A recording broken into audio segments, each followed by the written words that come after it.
ಇಂಡಿಯನ್ಸ್ನ hygiene ಇಲ್ಲ ಅಂತ ಆಡ್ಕೊಳ್ಳೋ Europeans ಎಷ್ಟು ಸ್ಟಿಂಕಿ ಆಗಿದ್ರು ಅಂತ ಗೊತ್ತಾ? ನಮಸ್ಕಾರ ಕರುನಾಡು. ಇವತ್ತಿನ 3 ಮಿನಿಟ್ಸ್ ಮಾಹಿತಿ ಗಲೀಜು ಪಾಶ್ಚಾತ್ಯರ ಬಗ್ಗೆ. ಹಿಂದಿನ ಕಾಲದಲ್ಲಿ ನಮ್ಮ ಪೂರ್ವಜರು ಬೆಳಗ್ಗೆ ಎದ್ದಿದ ತಕ್ಷಣ ಸ್ನಾನ ಮಾಡಿ ಬೇವಿನ ಕಡ್ಡಿಯಿಂದ ಹಲ್ಲುಜ್ಜಿ ಇಜ್ಲಿಂದ ಕೈ ತೊಳೆದುಕೊಂಡು ಮನೆಯಿಂದ ಬಹುದೂರ ಇರೋ ಫೀಲ್ಡ್ಸ್ಗಳಲ್ಲಿ ಬಯಲು ಶೌಚಕ್ಕೆ ಹೋಗಿ ಮಡಿಯಾಗ್ತಾ ಇದ್ರು. ಹಾಗಾದರೆ ಆಗ ನಮ್ಮ so called very much hygiene ಪಾಶ್ಚಾತ್ಯರು ಅಂದರೆ ವೆಸ್ಟರ್ನರ್ಸ್ ಮಿಡಲ್ ಏಜಸ್ಸಲ್ಲಿ ಹೇಗೆ ಜೀವಿಸ್ತಾ ಇದ್ರು ಅಂತ ಗೊತ್ತಾ? ನೀವು ಯಾವುದೇ ವೆಸ್ಟರ್ನ್ ಪ್ಯಾಲೇಸಸ್ಗಳನ್ನ ನೋಡಿ, ಬಹಳ ಬೃಹತ್ತಾಗಿ ಕಟ್ಟಿರುವಂತಹ ಅರಮನೆಗಳಲ್ಲಿ ನಿಮಗೆಲ್ಲ ಆಶ್ಚರ್ಯ ಆಗೋ ಒಂದು ಫ್ಯಾಕ್ಟರ್ ಇದೆ. ಅದೇನೆಂದರೆ ಈ ಪ್ಯಾಲೇಸಸ್ಗಳಲ್ಲಿ ಬಾತ್ರೂಮ್ಸ್ ಅಥವಾ ಟಾಯ್ಲೆಟ್ಸ್ಗಳು ಇಲ್ಲವೇ ಇಲ್ಲ. ಹೌದು, ಮಿಡಲ್ ಏಜಸ್ ಅಂದರೆ 1600 ಇಂದ 1700 AD ಪಾಶ್ಚಾತ್ಯರ ಹತ್ರ ಟೂತ್ ಬ್ರಷಸ್ ಆಗಲಿ, ಪರ್ಫ್ಯೂಮ್ಸ್ ಆಗಲಿ, ಡಿಯೋಡ್ರೆಂಟ್ಸ್ ಆಗಲಿ ಆ್ಯಂಡ್ ಅದೆಲ್ಲದಕ್ಕಿಂತ ತುಂಬಾ ಕಡಿಮೆ ಟಾಯ್ಲೆಟ್ ಪೇಪರ್ಗಳನ್ನ ಹೊಂದಿದ್ರು. ಆ್ಯಂಡ್ ಟಾಯ್ಲೆಟ್ನ ಅವರು ಅರಮನೆಯ ಕಿಟಕಿಯಿಂದ ಆಚೆ ಬಿಸಾಕ್ತಾ ಇದ್ರಂತೆ. ನಾವುಗಳು ಆಗಿನ ಕಾಲದ ಹಳೆಯ ಇಂಗ್ಲೀಷ್ ಮೂವೀಸ್ಗಳು ನೋಡಿದರೆ ಜನರಲ್ಲಿ ಅಲ್ಲಿ ಜನಗಳು ಸಣ್ಣ ಸಣ್ಣ ಹ್ಯಾಂಡ್ ಫ್ಯಾನ್ಸ್ಗಳನ್ನ ಯೂಸ್ ಮಾಡೋದನ್ನ ನೋಡಿರ್ತೀವಿ. ಈ ಹ್ಯಾಂಡ್ ಫ್ಯಾನ್ಸ್ಗಳನ್ನ ಶೆಕೆ ಆಗ್ತಿದೆ ಅಂತ ಗಾಳಿ ಬೀಸ್ಕೊಳೋದಕ್ಕೆ ಯೂಸ್ ಮಾಡ್ತಿರ್ಲಿಲ್ಲ. ಹಾಗಾದರೆ ಅದನ್ನು ಏನಕ್ಕೆ ಯೂಸ್ ಮಾಡ್ತಿದ್ರು ಅಂತ ನಿಮ್ಗಳಿಗೆ ಗೊತ್ತಾದರೆ ದಿಗ್ಭ್ರಮೆ ಆಗ್ತೀರಾ. ಈ ಜನ ಈ ಫ್ಯಾನ್ನ ಸ್ಕರ್ಟ್ಸ್ಗಳಿಂದ ಬರ್ತಾ ಇದ್ದಂತಹ ಕೆಟ್ಟ ಸ್ಮೆಲ್ನ ದೂರ ಮಾಡೋದಕ್ಕೆ ಗಾಳಿ ಬೀಸ್ಕೊಳ್ತಾ ಇದ್ರಂತೆ. Oh no. ಆ್ಯಂಡ್ ಆ ಸ್ಕರ್ಟ್ಸ್ಗಳನ್ನ ಅಷ್ಟೊಂದು ಲೇಯರ್ಡ್ ಆಗಿ ಡಿಸೈನ್ ಮಾಡ್ತಾ ಇದ್ದಿದ್ದು ಇದೇ ರೀಸನ್ಗೆ, ಸೊ ದ್ಯಾಟ್ ಪ್ರೈವೇಟ್ ಪಾರ್ಟ್ಸ್ಗಳಿಂದ ಬರ್ತಾ ಇದ್ದಂತಹ ಕೆಟ್ಟ ಸ್ಮೆಲ್ನ ಹೈಡ್ ಮಾಡ್ಬೋದು ಅಂತ. ಶ್ರೀಮಂತರು ಮಾತ್ರ ಗಾಳಿ ಬೀಸೋಕೆ ಅಂತಲೇ ಕೆಲಸದವ್ರನ್ನ ನೇಮಿಸ್ತಾ ಇದ್ರು, ಸೊ ದ್ಯಾಟ್ ಬಾಯಿ ದೇಹದಿಂದ ಬರ್ತಿದ್ದಂತಹ ಸ್ಮೆಲ್ನ ದೂರ ಮಾಡ್ತಾ ಇದ್ರು ಈ ರೀತಿ.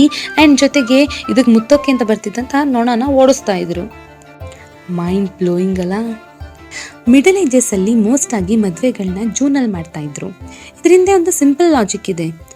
ವರ್ಷದ ಮೊದಲನೇ ಸ್ನಾನ ಇವ್ರುಗಳು ಮೇಯಲ್ಲಿ ಮಾಡ್ತಾ ಇದ್ರು, ಸೊ ದ್ಯಾಟ್ ಜೂನಲ್ಲಿ ಮದುವೆ ಏರ್ಪಾಟ್ ಮಾಡಿದರೆ ಸ್ಮೆಲ್ ಟಾಲರಬಲ್ ಇರುತ್ತೆ ಅಂತ. ಆದರೂ 1 ತಿಂಗಳು ಕಳೆದಿರೋದ್ರಿಂದ ಲೈಟಾಗಿ ಸ್ಮೆಲ್ ಸ್ಟಾರ್ಟ್ ಆಗಿರ್ತಿತ್ತು. ಸೊ ಅದು ಬರ್ದಲೇ ಇರಲಿ ಅಂತ ಮದುಮಗಳು ಫ್ಲವರ್ ಬುಕ್ಕಿನ ಕ್ಯಾರಿ ಮಾಡ್ತಾ ಇದ್ರು. ಸೊ ಮದುಮಗಳು ಪಾಶ್ಚಾತ್ಯದಲ್ಲಿ ಹೂವಿನ ಬುಕ್ಕಿನ ಜೊತೆಲಿ ಯಾಕೆ ಇಟ್ಕೋತಾ ಇದ್ರು ಅಂತ ತಿಳಿತಾ ಇಲ್ಲ ನಿಮಗೆ.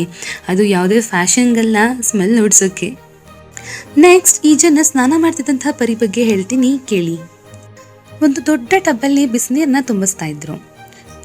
ಕುಟುಂಬದ ಮುಖ್ಯಸ್ಥ ಅಂತ ಏನಿರ್ತಾರೆ ಅವರಿಗೆ ಫಸ್ಟ್ ಇದ್ರ ಸ್ನಾನ ಮಾಡೋಕೆ ಪ್ರಿವಿಲೇಜ್ ಇರ್ತಾ ಇತ್ತು. ನೆಕ್ಸ್ಟ್, ನೀರನ್ನು ಬದಲಾಯಿಸ್ತಲೇ ಇದೇ ನೀರಲ್ಲಿ ದೊಡ್ಡವರಿಂದ ಸಣ್ಣವರೆಗೂ ಸ್ನಾನ ಮಾಡ್ತಾ ಇದ್ರು. ಇವ್ರದೆಲ್ಲ ಆದ್ಮೇಲೆ ಕಟ್ಟ ಕಡೆಯದಾಗಿ ಶಿಶುಗಳನ್ನ ಸ್ನಾನ ಮಾಡಿಸ್ತಾ ಇದ್ರು. ಅಲ್ಲಿರುವಂತಹ ಮಗುವಿನ ಟರ್ನ್ ಬರೋಷ್ಟರಲ್ಲಿ ಈ ಬಾಟಬ್ಬಲ್ಲಿರೋ ನೀರು ಎಷ್ಟು ಗಲೀಜಾಗಿರ್ತಿತ್ತು ಅಂದರೆ ಆ ಮಗುವನ್ನು ಕೊಲ್ಲೋವಷ್ಟು. ಈ ಜನ ವಾಸ ಮಾಡ್ತಿದ್ದಂತಹ ಮನೆಯ ಸ್ವಚ್ಛತೆ ಬಗ್ಗೆ ಹೇಳಲೇಬೇಕು. ಈ ಮನೆಗಳು ಬಿಸಿಲನ್ನೇ ಕಾಣ್ತಾ ಇರಲಿಲ್ಲ. ಆ್ಯಂಡ್ ಅಲ್ಲಿರುವಂತಹ ಹಟ್ಟ ಅಥವಾ ಮರದ ಬೀಮ್ಗಳೇನಿದ್ವು ಇಲ್ಲಿ ಜಿರಳೆಗಳು, ನಾಯಿ, ಬೆಕ್ಕು ಬೆಚ್ಚಗಿರುತ್ತೆ ಅಂತ ವಾಸ ಮಾಡ್ತಾ ಇದ್ವು. ಮಳೆ ಬಂದಾಗ ಅಲ್ಲೆಲ್ಲ ನೀರು ಸೋರಿ ಇಲಿ ಮತ್ತು ಜಿರಳೆಗಳು ಕೆಳಗೆ ಬೀಳ್ತಾ ಇದ್ವು. ಆ್ಯಂಡ್ ಈಗ ನಾವು ಕಾಣೋ ಅರಮನೆಗಳ ಮುಂದಿನ ಗಾರ್ಡನ್ಸ್ ಏನಿತ್ತು ಅದು ಆಗಿನ ಕಾಲದಲ್ಲಿ ಶೌಚ ಮಾಡೋದಕ್ಕೆ ಉಪಯೋಗಿಸ್ತಾ ಇದ್ರು. ಇವ್ರುಗಳು ಊಟ ಮಾಡೋದಕ್ಕೆ ಅಂತ ಟಿನ್ ಪ್ಲೇಟ್ಸ್ನ ಯೂಸ್ ಮಾಡ್ತಾ ಇದ್ರು. ಈ ಟಿನ್ ಏನಿದೆ ಇದು ಫುಡ್ ಜೊತೆಗೆ ಸೇರಿ ಆಕ್ಸಿಡೈಸ್ ಆಗಿ ಹಲವಾರು ಜನರು ಫುಡ್ ಪಾಯ್ಸನಿಂದ ಸಾವನ್ನಪ್ಪಿದ್ರು.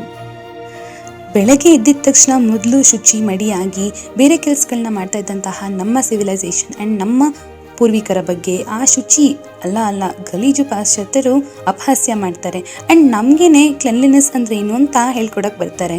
ಇದು ಐರನ್ನಿ ಅಂದರೆ. ಇದಾಗಿತ್ತು ಇವತ್ತಿನ 3 ಮಿನಿಟ್ಸ್ ಮಾಹಿತಿ. ಮುಂದಿನ ವಿಡಿಯೋದಲ್ಲಿ ಸಿಗೋಣ ಅಂತ ಹೇಳ್ತಾ ಶುಭ ದಿನ.